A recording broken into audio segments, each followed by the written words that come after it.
تاکە بۆ هەلی کار بۆ نێرومی ئەم شارە مێژوویەکی لە قوربانیدان مێژوویەکی لە نەهامەتی هەیە بۆیە پێویستە حکوومەتی هەرێم ڕێکخراوە نێودەوڵەتیەکان ڕێکخراوە لۆکاڵیەکان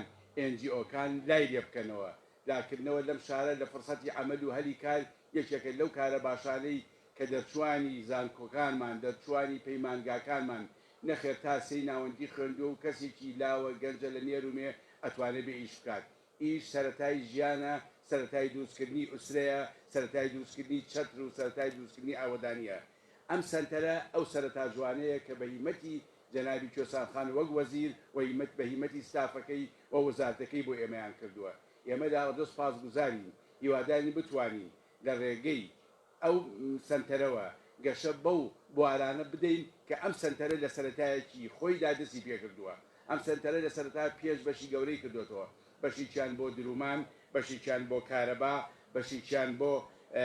گەشت و گوزار یعنی گەشتیاری بەشییان بۆ کۆمپیوتەر بەشتێکی تریشی ڕەتی بە تیلیکۆم یا بڵین کامێرەی چاودێریۆ هەیە ئەم بەشارە سەرەتایەکی باشن ئەو کەسانە دێر لێرە خولی تایبەتیان بۆ کرێتەوە مامۆسای تایبەتی فێریەکرا لە ڕووی لۆجستیەوە هەموو بەشەکان هەموو پێداویستیەکانی لە فێربوون بۆ کارەبا لە فێربوون بۆ میهنی درومانی لە فێربوون بۆ میهنەکانی تر هەیە کە ئەمە بۆ خۆی لەم سەرەتایە ئەتوانین بڵین هەنگاوی یەکەمی ئەم وزارەتە هەنگاوی یەکەمی ئەم ستافە بەرەو ئەو کارە خێرە ئەڕوا کە دوازار لە ڕێی JCC خۆمانەوە تەکلیف لەسەر جەم ڕێکخراوە نێودەوڵەتیەکان تەکلیف لەسەر جەم ڕێکخراوە لۆکاڵیەکان هاوکات لە برایانی بززمان خێرخوایانی هەڵەبجە خاوەن کۆمپانیاکان کە جێدەستیان کە جێهێزریان کە جێ بابلین بواری ئابووریان لەم شارە لە ئاودانکردنەوە دیارە خۆشبەختانە نمونەیەکی جوانێن ئێستا لە بەرچاومان کە لێرە هاتوون و حزوریان هەیە حزوری ئەوان بۆ هاوپشتی و بۆ پاڵپشتی ئەم سنتەرە و ئەم شوێنانە و شوێنەکانی ترەبێ بۆیە لە کۆتاییدا من جارێکی سوپاسی جەنابی وەزیر و جەنابی ستافەکانیان و جەنابی ئەو کارانە ئەەکەین کە توانیویانە سەرەتایەکی باش هەنگاوێکی باش بۆکردنەوەی ئەم سنتەرە بدێن هیوادارین ئەم پێنج بەشە ورشەی کە لەم سنتەرە هەیە لە کۆتاییە بێ بە 6 و بە 7 و باش هیوادارین بتوانین لە نزیکترین کاتە دەورە بۆ کچانمان بۆ کوڕانمان بۆ هەردوو ڕەگەزی نێرومێ لە گەنجەکان بکەینەوە کە فرسەتێکی باشی کارکردیان بۆ دروست بێ و ئەوان بن بە ساحب پیشی خۆیان و ساحب ژیان و ساحب ئایدی خۆیان زۆر سپاس بۆ مولایەکان پێم خۆشە جەنابی وەزیر کوێسانخان بێ کەلیمەیەکی پێشکەشانی بکات لەگەڵ ڕێزدا.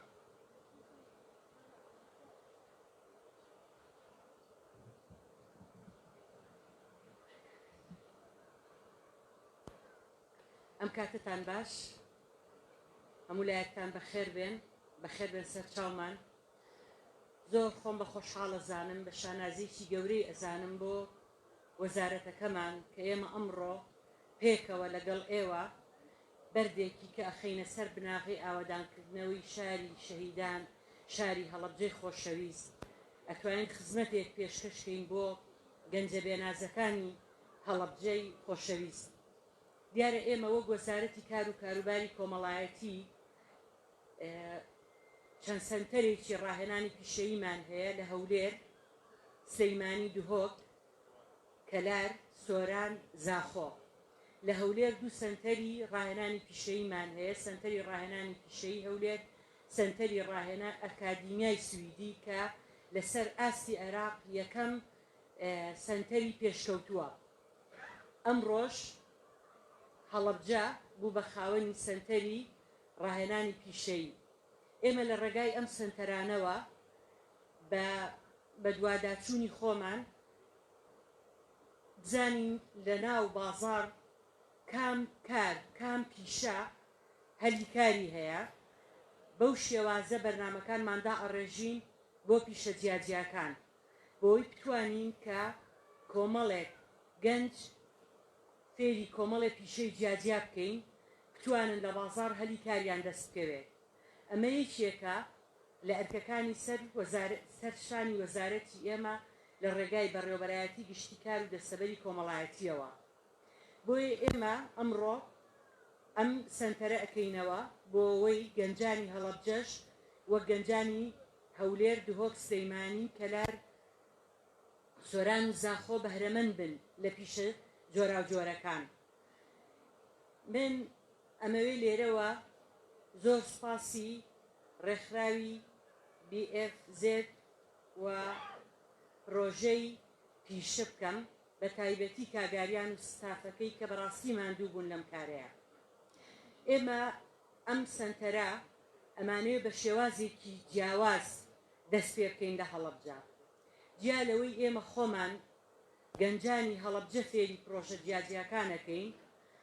ئەمانەوێ لەگەڵ ئەو کۆمپانیانە، ئەو کارگانەی، ئەو خاوەن پیشانەی کە لە هەڵەبجە کارەکەن چەند گرێبەستێک، چەند دانیشتنێک بکەین بۆ ئەوەی کارمەندەکانیان، کرێکارەکانیان فێری پیشە جیاجیاکان بکەین. هەروەها ئێمە داوەتی بەڕێز سەرۆکی زانکۆی هەڵەبجەمان کردبوو کە ئامادە بێ دیارە زۆرخوایی کرد کە ئەمڕۆ کۆبوونەوەی ئەنجومەنی زانکۆی هەیە بۆ ئەوەی لەگەڵ ئەویش دانیشتنێ بکەین و ئەو خوێنکارانەی کە لەو کۆلێژ و بەشانن کە پێویستیان بەوەیە کە وانەی عەمەلی خوێنن لە سەنتەرەکانی ئێمە ئەو وانانە وەرگرن. بڕوانامەکانی ئێمە بڕوانامەی باوەڕپێکراون و ئەوانەی کە بڕوانامە وەرەگرن لە سەنتەرەکانی ئێمە ئەتوانن ببنە خاوەنی پیشەی خۆیان، ئەتوانن وەک وانەی عەمەلی زانکۆکان کاری پێ بکرێت. لە هەمێ پیشەیە ئێمە بڕوانامەکانمان نێودەوڵەتیە، نەک لە هەرێم و عێراق ئەتوانن لە تەواوی دنیا کار بە پیشەکانیان بکەن. من دواوتەم لێرە ئەوەیە کە وەک کاگازات ئاماژەی بۆ کرد، کۆمەڵێک خەڵکی مرۆڤدۆست، خەڵکی خێرخواست، خەڵکی خاوەن کۆمپانیا ئەمڕۆ لێرە ئامادەییان هەیە کە ئەم بەڕێزانە بە درێژایی ئاوەدانبوونەوەی هەڵەبجە دەستی خێریان هەبووە، دەستی ئاوەدانکردنەوەیان هەبووە، جێدەستیان دیارە بە هەموو پرۆژەکانی شاری هەڵەبجەی خۆشەویستەوە. ئێمە ئەمڕۆ چاومان لەوەیە کە ئەوان بۆ بەردەوامبوونی ئەم پرۆژەیە هاوکاری پرۆژەکە بکەن، چون ئەم پرۆژەیە پێویستی بە ئیدامە و هاوکاری هەیە، پێویستی بە هاوکاری مادی و معنەوی هەیە بۆی پرۆژەکە بەردەوامی هەبێت. ئێمە لە سەرەتایەوە کاگازات ئاماژەی بۆ کرد چەند خولێک دەست پێەکەین و دواتر پێویستمان بە پاڵپشتی و هاوکاری یەکەم کات ئازاد بەڕێزیان وەک پارێزگاری هەڵەبجە کە چەند ڕۆژێک کە زۆر ماندووە لەگەڵمان و دڵنیان پشتیوانی پرۆژەکە ئەبێ و لەگەڵمان ئەبێت و ئەو بەڕێزانە شیوادارین هەر وەک چۆن دەستی ئاوەدانیان لە هەڵەبجە دیارە و بوونەتە ناوی دیار لە هەڵەبجە بە هەمان شێوە هاوکار و پاڵپشتی پرۆژەکە بن بۆ گەنجانی هەڵەبجە کە ئەمە سەرەتایەکە بۆ ئەوەی کە بتوانین پاڵپشت و هاوکاریان بین بۆ ئەوەی کە لە سەرپێی خۆیان بوەستن بتوانن ببنە خاوەنی پیشەی جیاجیا لە شاری هەڵەبجە و هەر بەم شێوەیەش ئەتوانین هەڵەبجە بە شێوازێکی کە لە ڕێگای دۆزینەوەی کار و پاڵپشتیان ئێمە بتوانین بە شێوازێکە هەڵەبجە ئاوەدان بکەینەوە و لە هەوڵی ئەوەیان لە ئایندەیەکی نزیکە بەڕێوەبەری دەستەبەری کۆمەڵایەتی لە هەولێر لە هەڵەبجەی خۆشەویست بکەینەوە بۆی تەواوی خاوەن پیشەکان کرێکارەکانی ئەم سنوورە دەستەبەر بکەین و بۆ ئەم بابەتەش داوامان لە بەڕێز سەرۆکی حکوومەت کردووە کە بەڕێوەبەرایەتیەک لە هەڵەبجە بکەینەوە بۆ ئەوەی ئەو کۆمپانیانە، ئەو کارگانە، ئەو خاوەن پیشانە دەستەبەر بکەین. لە کۆتاییە سوپاس بۆ ئامادەبوونتان، سوپاس بۆ پاڵپشتی و هاوکاریتان، سوپاس بۆ کاگازات کە لەگەڵمان بوو چەند ڕۆژێکە ماندوو بووە، سوپاس بۆ ڕێکخراوی BFZ، سوپاس بۆ کاگاریان و ستافەکەی بۆ ئەم کارە و دڵنیاتانەکەین ئێمە وەکو وەزارەت بەردەوامە بین لە ئاوەدانکردنەوە پێشخستنی ئەم شارە خۆشەویستە.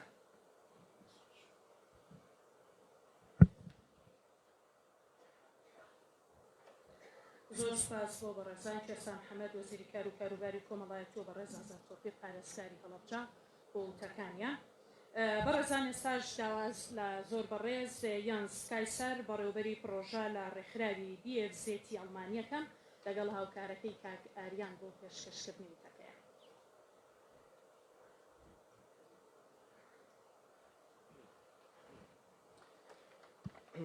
Okay,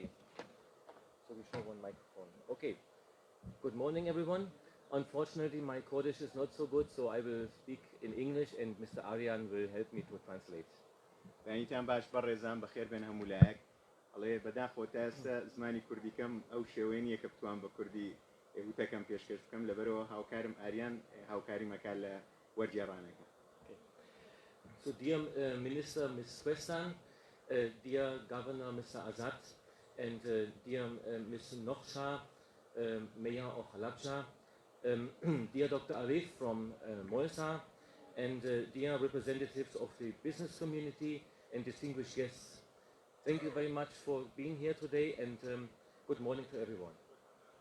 زۆر بەڕێزان کوێستان خان وەزیری کار و کاروباری کۆمەڵایەتی زۆر بەڕێز کاگازات پارێزگای هەڵەبجە زۆر بەڕێز نوخشەخان قایمەقامی هەڵەبجە زۆر بەڕێز دکتۆر عارف بەڕێوەبەری گشتی کار و دەسەبەری کۆمەڵایەتی لە وەزارەتی کار زۆر بەڕێزان نوێنەرانی کەرتی تایبەت سەرمایەداران و خاوەن کۆمپانیاکان و میوانە بەڕێزەکان بەڕێوەبەری گشتیکان لە پارێزگای هەڵەبجە زۆر بەخێربێن سەر و سەرچاو. And I should not forget this morning to greet the staff of Moisa, Halabja, and the training center here, who have worked very hard in the last few weeks and months to prepare the center for this opening. ئەمەوێ لە سەرەتاوە زۆر دەستخۆشیەکی گەرم لە ستافی سنتەری ڕاهێنانی پیشەی هەڵەبجە بکەم کە لە ماوەی ڕابردوو لە چەند هەفتەی ڕابردوو بەڕاستی زۆر ماندوونە ناسانە کاریان لەسەرەوە کردووە کە کردنەوەی ئەم سنتەرە و دامەزرانی ئەم سنتەرە ببێ بەکارێکی سەرکەوتوو. So my name is Mr. Jens Kaiser. I'm the project coordinator at the International Office of the BFZ in the beautiful state of Bavaria in Germany, and I'm responsible for implementing our PISHA project on vocational training here in Kurdistan. ناوم یانس کایزەرە بەڕێوەبەری پرۆژەکانی ئۆفیسی نێودەوڵەتی BFZ-م لە هەرێمی باڤاریای ئەڵمانیا. ئێمە پرۆژە لە سەرانسەری جیهان جێبەجێەکەین ئەو پرۆژانەی کە حکوومەتی فدراڵی ئەڵمانیا سپۆنسەریانەکە و هاوکاریانەکە. So the BFZ is one of the largest training providers in Germany. It belongs to the Bavarian business community, and it is well connected to the businesses of Germany and Bavaria. BFZ یەکێکە لە گەورەترین دابینکەرەکانی خزمەتگوزاری ڕاهێنانی پیشەیی لە هەرێمی باڤاریا و لە سەرانسەری وڵاتی فدراڵی ئەڵمانیا. هەروەها ئێمە پرۆژەمان لە وڵاتانی تری جیهان هەیە و لە پەیوەندێکی زۆر پتەمانەیە بە تایبەتی لە هەرێمی باڤاریا لەگەڵ خاوەنکاران لەبەرەوەی کۆمپانیاکان بەشێکی سەرەکی هاوبەشی BFZ-ن. So for 6 years already, we are implementing projects on behalf of the federal government of Germany and on behalf of the Prime Minister's Office of Bavaria to support people in Kurdistan with the improvement of their training, their vocational training, job and income opportunities. وەک ڕێکخراوی BFZ بۆ ماوەی 6 ساڵە ئێمە لە هەرێمی کوردستان پرۆژەمانەیە ئەنێ لە پرۆژەکانمان لەلایەن حکوومەتی ئەڵمانیا فدراڵ تەمویلەکرێن ئەوانەی تریان لەلایەن حکوومەتی هەرێمی باڤاریاوە تەمویلەکرێن و ماوەی 6 ساڵە کار لەگەڵ وەزارەتی کار و کاروباری کۆمەڵایەتیەکەین لەسەر پێشخستنی سیستمی ڕاهێنانی پیشەیی لە هەرێمی کوردستان هەروەها دابینکردنی هەلی کار بۆ گەنجان لە ڕێگەی ڕاهێنانی پیشەیی. And since we are here for 6 years already, we are understanding the challenges of the region of Kurdistan, the history, which we can see very close from where I'm speaking, and also the economic challenges for the young generation. And we see this also in Germany, where a lot of young people from this region have arrived in the last few years as migrants and refugees looking for a better life. دەڵێ هەر وەکەوەی ئێمە 6 ساڵە لە هەرێمی کوردستان کارەکەین زۆر باش ئاگادارین لە بارودۆخی کوردستان لە ڕووی ئابووریەوە لە ڕووی ڕاهێنانی پیشەیەوە لە ڕووی بازاڕی کارەوە ئەزانین ئەو گرفتانە چین ئەو کێشانە چین هەروەها ئەو دەرفەتانە چین کە ئەکرێ لە هەرێمی کوردستان بدۆزرێنەوە. دەڵێ ئێمە هەروەها ئاگادارین ئەو کێشانەی کە زۆرێک لە گەنجان بەدەستیەوە ئەناڵێنن لێرە لەبەرەوە کۆچەکەن بەرەو هەندەران و دێن بەرەو ئەڵمانیا. So in reaction to these challenges, which are also clear to our government, the German government has initiated the PISHA project since 2016 to support structures and process and opportunities on vocational training in Kurdistan. لەبەر هەندێک لەو گرفتانە یان ئەو قەیرانانەی کە ئاماژەمان پێکرد بە تایبەتی قەیرانی کۆچکردن بەرەو دەرەوەی وڵات حکومەتی ئەڵمانیا ئەم جۆرە پرۆژانە تەمویل دەکات تاوەکو هاوکاری هەرێمێکی وەکو هەرێمی کوردستان یان وڵاتانی تر بکات کۆچکردن لە وڵاتانە بەرەو وڵاتانی ئەوروپا کەم بکرێتەوە و گەنجان بتوانن لە وڵاتی خۆیان هەلی کاریان دەستکەوێت و ئابووری خۆیان پێش بکەن. And Germany is very famous around the world for its successful vocational training system, which is already hundreds of years old. It is a partnership between private sector and government institutions, so we can derive these opportunities and these experiences from our vocational training system for our support for Kurdistan. هەروەکو لەوانەیە بەڕێزان ئاشنابن ئەڵمانیا یەکێکە لەو وڵاتانی کە زۆر پێشکەوتووە لە بواری ڕاهێنانی پیشەیی تەمەنی ڕاهێنانی پیشەیی دەگاتە سەدان ساڵ لە وڵاتی ئەڵمانیا بۆ ئێمە زۆر خۆشحاڵین کە بتوانین لە ڕێگەی ئەم جۆرە پرۆژانی وەک پرۆژەی پیشە ئەو ئەزمونەی کە لە ئەڵمانیا هەیە لە ڕاهێنانی پیشەیی بتوانین بیگوازینەوە بۆ وڵاتەکان و هەرێمەکانی تری دنیا وەکو هەرێمی کوردستان. So for quite a long time already, in our discussions with our local partners, the Ministry of Planning and the Ministry of Labor and Social Affairs here in Kurdistan, we have always heard that in Halabja there is not yet a vocational training center, and that in Halabja there are also many young people looking for support and for good training. So this is why we have worked in the last few years to mobilize funds from the German government to support the opening and the implementation of this training center, and that's why we are very happy that finally we see the great day for the opening.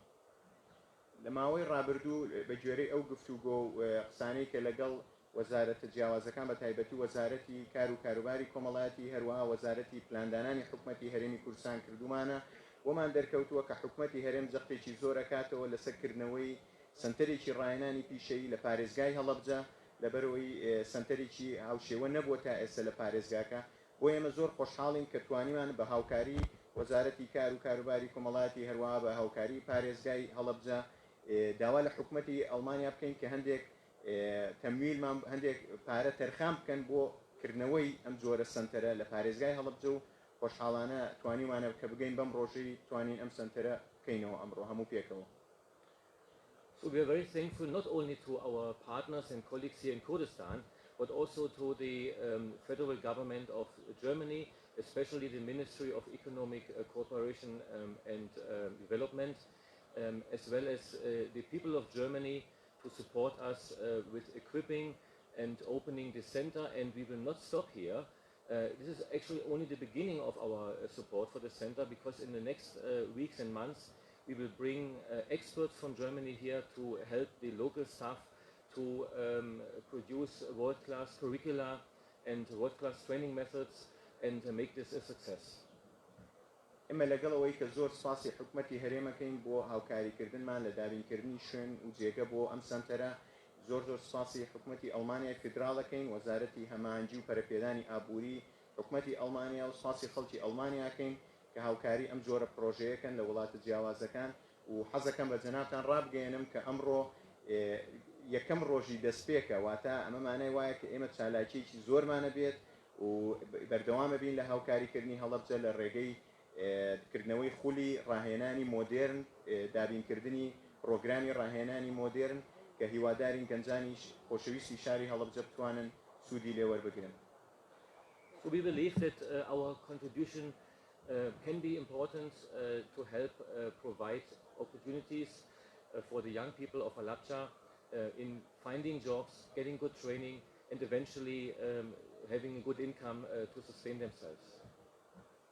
هیوادارین لە ڕێگەی ئەم سنتەری ڕاهێنانەوە بتوانین هاوکاری گەنجان بکەین بەوەی کە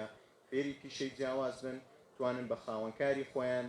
جێوی ژیانی خۆیان دابین بکەن و هەروەها بتوان بن بە بەشێک لە ئابووری پارێزگای هەڵەبجە و هەرێمی کوردستان.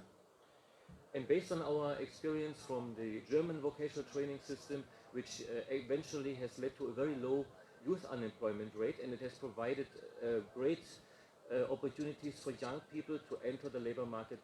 right after training. We also encourage the business community here in Halabja to support the ministries of the Kurdistan regional government to bring in their joint forces for the development of a very efficient vocational training system, because it relies also on the input of the business community, because the business community will eventually hire the young people and provide the opportunities for the participants of the training courses and make it happen.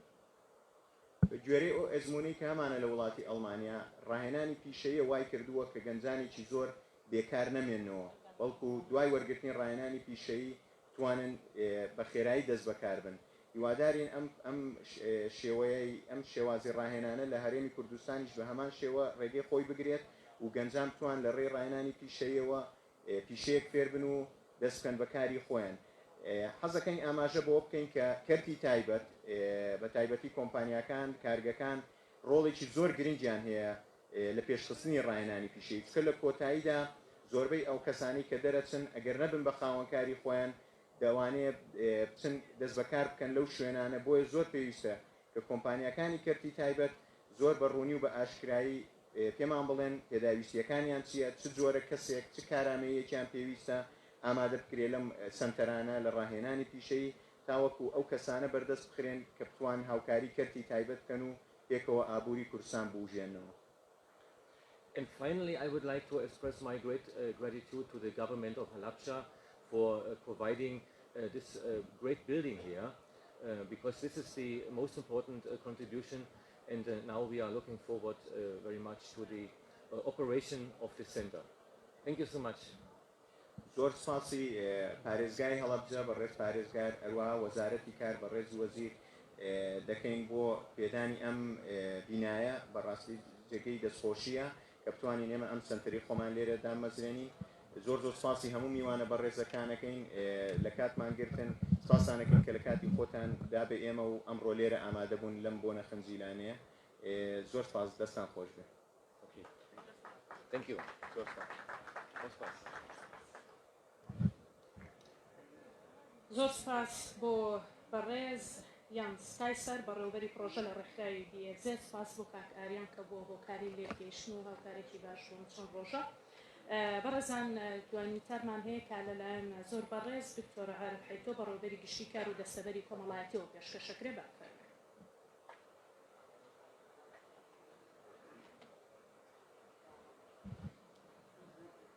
بەڕێز جەنابی وەزیر جەنابی پارێزگار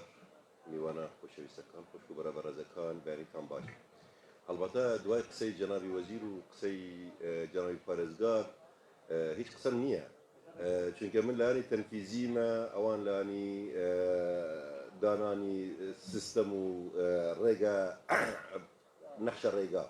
بەڵام لێرە ئەو دەرفەتە بەکاردەهێنم بۆ ئەوەی سوپاسێک